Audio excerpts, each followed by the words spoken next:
Pathfinding. 4. A guiding hand. Ada worked to keep pace with her Elixni guide, weaving through the dimly lit and angular maze of the last city's Elixni quarter. The blur of open windows and doors provided brief glimpses into their new guests' lives. Strips of purple fabric filled wash basins. Jars of unknown food clinked against each other as they boiled in oversized pots, while parents softly clacked their mandibles and watched their infants nestled in gently used blankets. In the distance, attendants surrounded a humming servitor. The guide entered a basement-level dwelling. Ada followed as they pushed through a rough cotton curtain and stood in a warm and humid room laden with myriad rugs and carpet swatches. The city's ambient glow slipped in through a singular small window, while candles flickered in a pastiche of glass vessels. A series of futons had been arranged in a semicircle in the middle of the room. There, a band of Elixni lounged on and against the furniture, all listening to the words of a single speaker seated on the floor.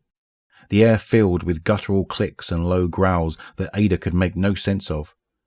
She finally understood the performance to be over when the audience dispersed and her guide led her to sit beside the scribe. "You're the one asking questions about Europa, are you not? About salvation?"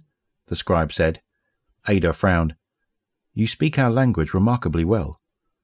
"I had an unusual upbringing," the Elixni replied. "I am Ido. What do you seek, Black Armourer?" Ada sat on a futon, keeping a healthy distance from the Elixni. "I'm searching for information from the Braytech facilities on Europa." "And you believe we have this?" "I know some of your people defected from House Salvation. They may have seen something." Ido nodded. "They have seen many things.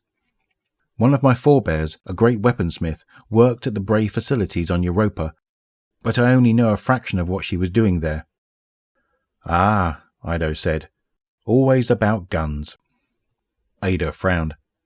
"Your people are no strangers to weaponsmithing." Ido inhaled. "True, and now, improbably, both our arsenals stand together in the shadow of the great machine. An alliance that makes it all the more logical for you to help me," Ada said. Ido placed her claws together. "I will not help, because I cannot.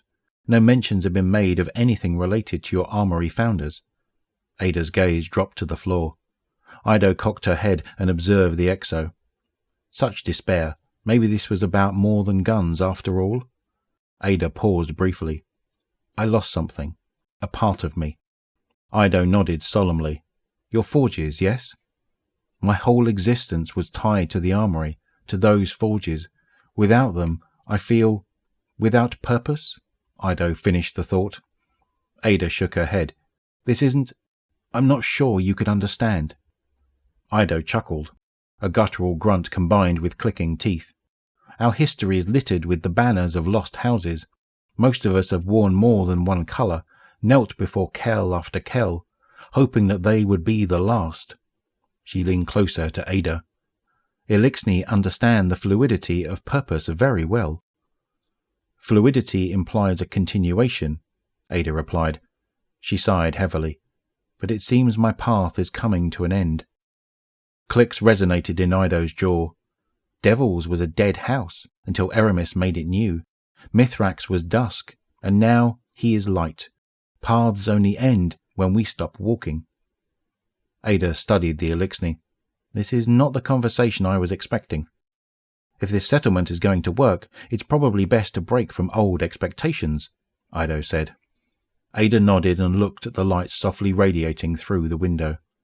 "I've taken enough of your time, thank you," she said, and confidently extended her arm with sincere gratitude. A clawed hand landed softly on her shoulder as the Elixni instead thrust her datapad into Ada's outstretched hand. The befuddled exo quickly passed the screen. "This is something we found in the Bray archives.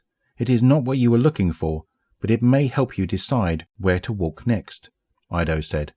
"I'll look into it, I suppose." "Good," Ido replied as Ada stood and slid the datapad under her arm. She hesitated. "Are you sure it's a good idea to give me this? How will it look to your allies, you helping me like this?" Ido chittered. "It will look like unity."